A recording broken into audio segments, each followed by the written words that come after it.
Hello students, good morning. Students, आज हम हिंदी परिवेश के चैप्टर 9 की कहानी को कंटिन्यू करेंगे।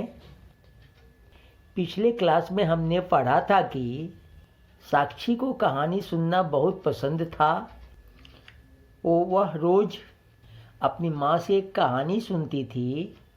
एक दिन कहानी सुनते वक्त वो चांद को देख रही थी और उसे वो चांद बहुत प्यारा लग रहा था।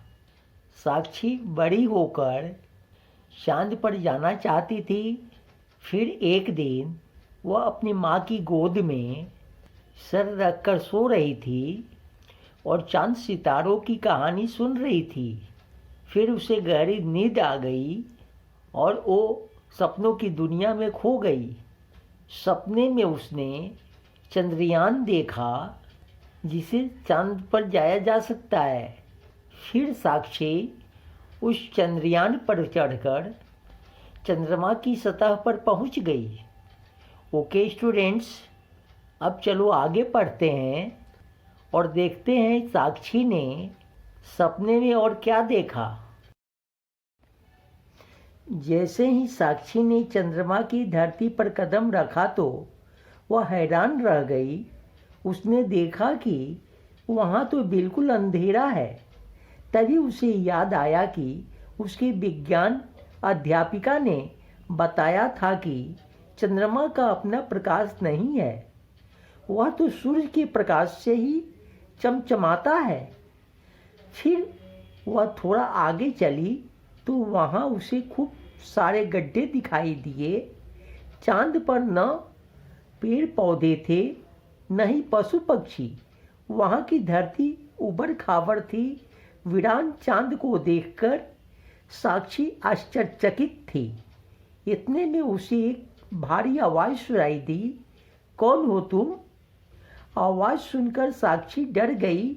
फिर संभलते हुए बोली, मैं साक्षी हूँ। आप कौन हैं? मैं चंद्रमा हूँ। मुझे देखकर सभी प्रसन्न होते हैं। बच्चे मुझे चंदा मामा कहकर पुकारते हैं। तुम धरती के कौन से भाग से आई हो? क्या तुम मुझे वहाँ के बारे में बता सकती हो? उसने कहा। साक्षी बोली, हाँ हाँ, क्यों नहीं। मेरा संबंध भारत से है।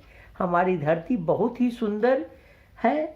चारों तरफ हरियाली ही हरियाली है। कहीं ऊंचे ऊंचे पर्वत हैं तो कहीं बड़े बड़े समुद्र।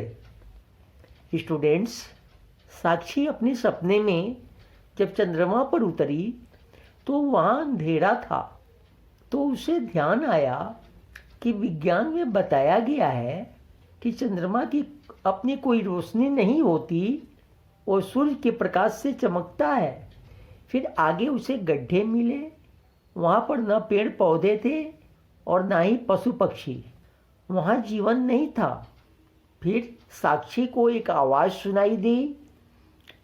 उस आवाज़ को सुनकर वह डर गई। वो आवाज़ चंद्रमा की थी, जो कि साक्षी से पूछ रहे थे कि वो कौन है। साक्षी ने अपना नाम बताया। फिर चंद्रमा उससे धरती के बारे में पूछने लगे। तभी साक्षी ने धरती के चारों तरफ हरियाली, ऊंचे ऊंचे पर्वत और बड़े बड़े समुद्र की बातें बताई। ओके स्टूडेंट्स, चलो अब आगे पढ़ते हैं। चंद्रमा बड़े गौर से साक्षी की बातें सुन रहा था। तो क्या आप मुझे अपने बारे में कुछ बताएंगे? साक्षी ने पूछा। चंद्रमा बोला, मैं एक उपग्रह हूँ और पृथ्वी के चक्कर चारों ओर लगाता हूँ। मेरी दूरी पृथ्वी से लगभग 4 लाख किलोमीटर है। जानती हो सबसे पहले मेरी धरती पर किसने कदम रखा था? साक्षी ने कहा, नहीं। चंद्रमा ने बताया, सबसे पहले मेरी धरती पर 21 जुलाई 1969 को अमेरिका के नील आर्मस्ट्रांग, एडविन आल्ड्रिन और कॉलिंस ने कदम रखा था। यहाँ से जब उन्होंने पृथ्वी को देखा तो वे खुशी से उछल पड़े। साक्षी बोली, चंदा मामा, यहाँ आकर हर चीज़ हल्की क्यों हो जाती है?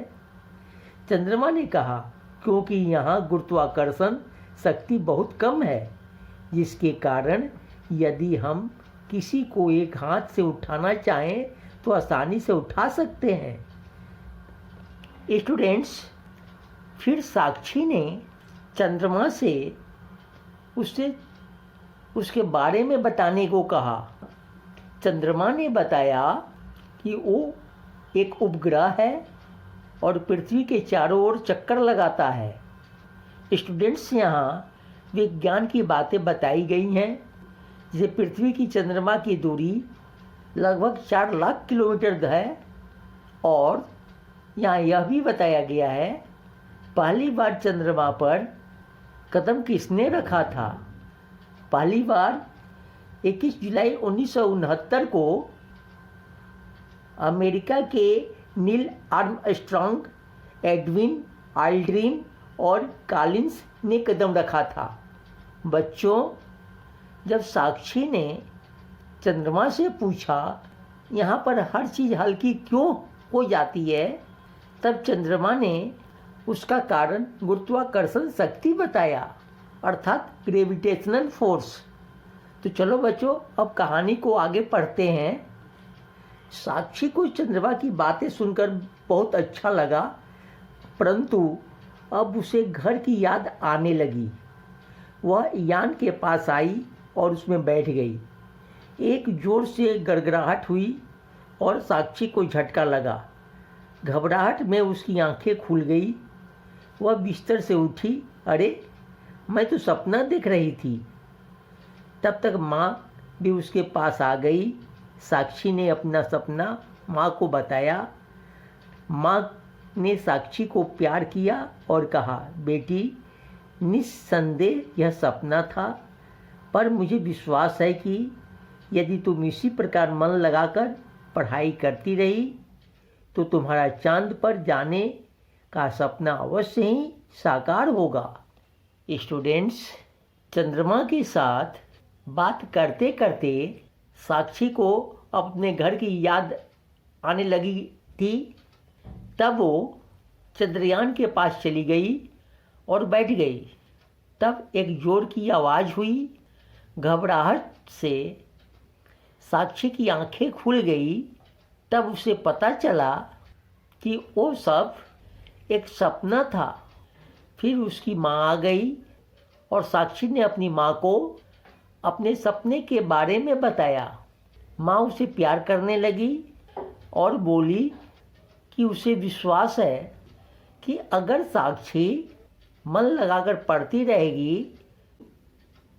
तो वो सपने में ही नहीं, सच में चांद में जाने का सपना पूरा कर पाएगी।